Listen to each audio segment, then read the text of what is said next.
गति बढ़ाने के लिए देश के कुछ स्ट्रक्चरल चेंजेस करने में, पॉलिसीज को बदलने में कई चर्चाएं हुई। ऑलमोस्ट ऑल विषयों पर, सभी विषयों पर हम एकजुट हो गए, सहमत भी हो गए।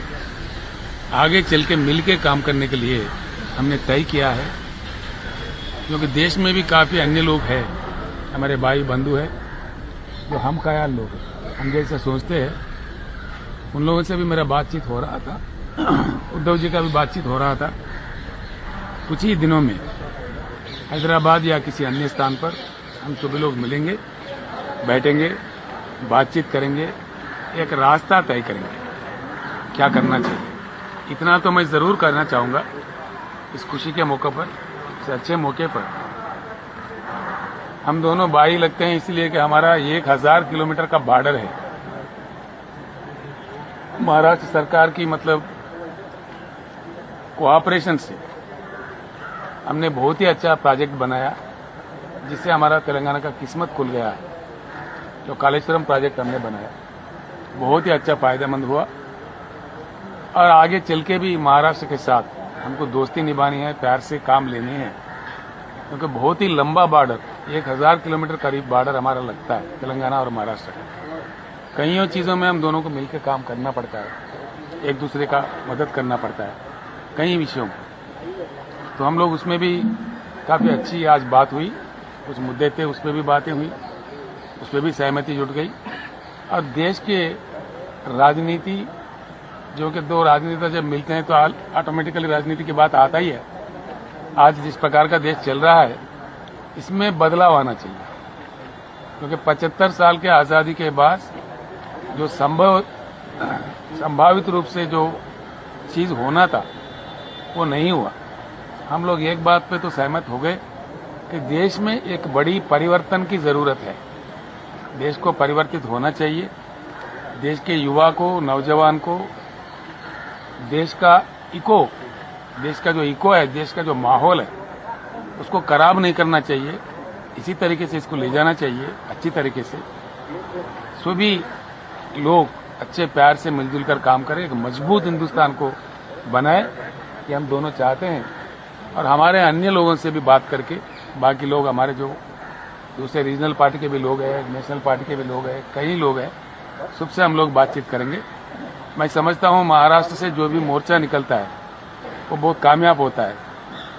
शिवाजी महाराज का और बाला साहब ठाकरे का, मराठा योद्धाओं से जिस देश को जो प्रेरणा मिली है, उसी प्रेरणा के साथ हम लोग चलना चाहते हैं, जो कि जुल्म के साथ हम लड़ना चाहते हैं, नाजायज कामों के साथ हम लड़ना चाहते हैं, लोकतंत्र के लिए हम लोग लड़ना चाहते हैं। एक अच्छी पैगाम, एक अच्छी शुरुआत आज वर्षा से, महाराष्ट्र मुख्यमंत्री जी श्री उद्धव ठाकरे जी से यहाँ से निकल रहा है। मैं समझता हूँ देश के लिए बहुत अच्छी बात हो जाएगा।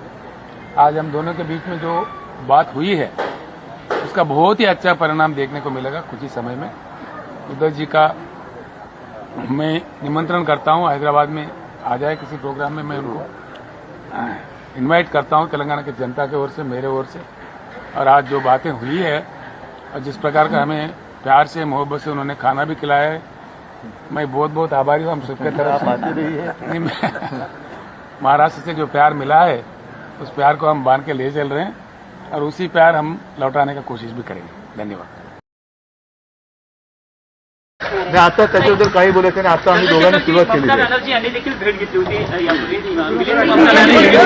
पवार जिसे ममता बनर्जी भी मिले थे, तभी कांग्रेस को बाहर रख के इस तरह का तीसरी आघाड़ी होनी चाहिए, ये इन्होंने कहा था। मैं आपको एक बात साफ बताना चाहूंगा, आज एक शुरुआत हुआ है हम दोनों के बातचीत से। हमने साफ बता दिया है कि इसमें कोई ज्योतिष करने की जरूरत नहीं है। हम देश के दूसरे अन्य नेताओं से हम लोग बात करेंगे, खुलकर बात करेंगे, किस प्रकार का मतलब चीज बनना चाहिए, किस प्रकार का शुरू होना चाहिए, उसका जल्द से जल्द तय होगा, तब हम आपको बता देंगे, देश के सामने भी रखेंगे। सर, एक सवाल था कि केंद्रीय जांच एजेंसियों का केंद्र सरकार इस्तेमाल कर रही है, ऐसे आपको लगता है? बहुत बुरा इस्तेमाल हो रहा है, इसमें कोई शक ही नहीं है। बहुत ही बुरा इस्तेमाल हो रहा है, जो नहीं होना चाहिए था। महाराष्ट्र गलत बात हो रहा है, सुनिए ना, गलत बात हो रहा है, इसको हम खंडन करते हैं। इसका केंद्र सरकार का नीति बदलना चाहिए, अगर नहीं बदलते तो वो अपना भुगतेंगे आगे चल के, इसमें कोई किसी का जाना नहीं है। ऐसी चीज तो कहीं देख चुके हैं देश। चलिए, थैंक यू। Thank you. अरे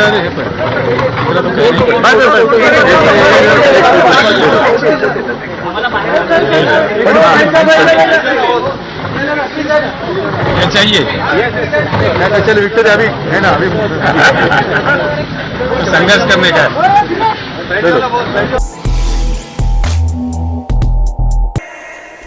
कोई कहता है धर्म के आधार पर वोट दीजिए, कोई कहता है सुरक्षा के आधार पर वोट दीजिए, कोई आपकी आस्था का इस्तेमाल करता है, कोई आपको असुरक्षित महसूस कराना चाहता है ताकि उसके आधार पर वोट मिले, लेकिन कोई विकास के बारे में नहीं बोल रहा है, कोई आपकी समस्याओं के बारे में नहीं बोल रहा है। सब कहते हैं नई सरकार देंगे। अरे पहले एक सरकार तो चलाइए। आपको मालूम है दिल्ली में पुलिस भी इनके अंडर नहीं है, अरविंद केजरीवाल जी के अंडर। जब पुलिस ही आपके अंडर नहीं है तो आपने तो पूरी सरकार कभी जिंदगी में चलाई नहीं है। आप पंजाब आकर कौन सा लॉ एंड ऑर्डर देंगे? आप पंजाब आकर कौन सी सरकार चलाएंगे? आपकी तो ऐसी सरकार है जो एक भी फाइल पास नहीं कर सकती। एक बिल आया, मोदी जी ने, भाजपा ने एक बिल करवाया, पास करवाया, उसके जरिए आप तो फाइल भी खुद पास नहीं कर सकते बगैर उनकी इजाजत से। सरकार आपने चलाई नहीं है। आप पंजाब आके कह रहे हैं कि आप यहाँ पे नई सरकार देंगे। देखिए, आपने वो कहावत सुनी है, बड़े मियाँ तो बड़े मियाँ, छोटे मियाँ, फिर से बोलिए, छोटे मियाँ। बड़े मियाँ कौन? प्रधानमंत्री नरेंद्र मोदी जी। छोटे मियाँ कौन? मुख्यमंत्री अरविंद केजरीवाल जी। अब यही हालत है, मैं बताती हूँ कैसे। दोनों का जन्म कहां से हुआ? आरएसएस से। एक आरएसएस से उभरे, दूसरे ने एक आंदोलन किया हमारी सरकारों के खिलाफ, जिसका पूरा समर्थन आरएसएस ने किया था। एक ने आपको गुजरात मॉडल दिया। 2014 में पूरे देश ने उन पे आस्था, अपनी आस्था डाली उनमें, गुजरात मॉडल बोला और उनको वोट देके जिताया। कौन सा गुजरात मॉडल देखा है आपने देश में? उनका अब गुजरात मॉडल हो गया है। 2 गुजराती उद्योगपति हैं उनके, उन्हीं पर मॉडल चल रहा है। पूरा देश बेचा जा रहा है उनको। गरीब की कोई सुनवाई नहीं है, विकास की कोई बात ही नहीं है। अब दूसरे कह रहे हैं कि आपको दिल्ली मॉडल दिखाएंगे। मैं दिल्ली की हूं, मैं बताती हूं दिल्ली मॉडल। कोरोना में आपने देखा क्या हुआ? क्या हुआ दिल्ली में? सड़कों पे लोग दम तोड़ रहे थे। सड़कों पे ऑक्सीजन नहीं मिल रहा था, सुविधाएं नहीं थी। क्यों? अगर इतनी बड़ी काम किए हैं इन्होंने, स्वास्थ्य की सुविधाएं बनाई हैं, तो क्यों नहीं दिखी उस समय? शिक्षा के संस्थान कितने बनाए हैं इन्होंने? ना मोदी जी ने बनवाए, ना केजरीवाल जी ने बनवाए। मोदी जी ने आपको एक वचन दिया था 15 लाख रुपए मिलेंगे। किसको मिले जी? हाथ उठा लीजिए, दिखा दीजिए, किसी को मिले 15 लाख? नहीं मिले ना। अब केजरीवाल जी कह रहे हैं कि आपको 7 लाख रुपए तक आपका फायदा होगा। इसी तरह से मोदी जी विज्ञापनों पे हजारों करोड़ रुपए खर्चते हैं। अरे जहां जाइए वहां पे विज्ञापन दिखेगा। मैं यूपी में काम करती हूँ, विज्ञापन तो ऐसे बना रखे हैं जैसे यूपी में न जाने क्या क्या विकास हुआ है। रोज मैं गांव में जाती हूँ, किसी की रोजी रोटी नहीं कमाई जा रही है, किसी की महंगाई का सामना नहीं हो रहा है, बच्चे शिक्षित हैं, नौकरी नहीं मिल रही है, लेकिन विज्ञापन बहुत सुंदर है। उसी तरह से केजरीवाल जी ने भी बहुत बढ़िया बड़े बड़े खर्चे हैं, हजारों करोड़ रुपए विज्ञापनों पे। किसान कानून बनाया किसने? बड़े मियाँ जी ने। और सबसे पहले लागू करने वाले, उसको नोटिफाई करने वाले कौन? छोटे मियाँ। आंगनवाड़ी, आशा बहुएं, सब दुखी, चाहे बड़े मियाँ जी की सरकार में, चाहे छोटे मियाँ जी की सरकार में। आज भी आंदोलन, कल भी आंदोलन कर रही थी, सब सड़क पे बैठी थी। केजरीवाल जी ड्रग माफिया के सामने झुक गए। उन्होंने कहा आपको खूब रोजगार मिलेंगे। मोदी जी ने तो कहा था 20-25 लाख रोजगार देने वाले थे, तमाम बेरोजगार पड़े हुए नौजवान हर प्रदेश में। केजरीवाल जी ने कितने रोजगार दिए आपको मालूम है अपने राज्य में? बताइए। 440 नौकरियां दी हैं, 440 बस। अपने पूरे सालों के राज में सिर्फ 440 नौकरियां दी हैं। ये हालात हैं। भारतीय जनता पार्टी को वोट नहीं करते उनको मैं कहना चाहूंगा कि योगी जी ने हजारों की संख्या में जेसीपीज बुलडोजर मंगवा लिए हैं, उत्तर प्रदेश की ओर निकल चुके हैं। इलेक्शन के बाद में जो लोग योगी जी को सपोर्ट नहीं करें उन सभी एरियाज को आइडेंटिफाई किया जाएगा।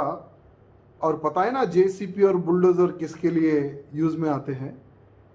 तो मैं उत्तर प्रदेश के उन गद्दारों को कहना चाहूंगा जो ये चाहते हैं कि फिर से योगी जी मुख्यमंत्री ना बने, तो बेटा अगर उत्तर प्रदेश में रहना हो तो योगी योगी कहना होगा, नहीं तो उत्तर प्रदेश छोड़ के तुम लोगों को भागना होगा।